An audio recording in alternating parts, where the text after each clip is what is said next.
yo Rabbim, tilagim farzandim bo'lsa, o'xshasin demayman shohu sultonga. Rasuli akramga dilbandim o'xshasa, umrim fido bo'lsin o'sha bolamga. Amir bo'lmas mayli, bo'lsin bir qori, bu xasta dilimga ilohiy dori. Ummatim degan ul nabiyim zori, farzandim o'xshasin Rasulullohga.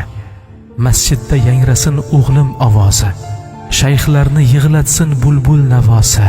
Rasulim davrini eslatsin zori, nabiyi sayyidga bolam o'xshasin. Onasi bo'layin shunday ummatni, Robbimdan so'rayman qori dilbandni. Muhammad Amin Ahmad farzandni, Amiral Mu'mininga bolam o'xshasin. Xulqi Qur'on bo'lsin va sunnatga xos, mo'min ummat bo'lsin nabiyimga mos. Hayotda orzuyim birgina xolos, farzandim o'xshasin Rasulullohga.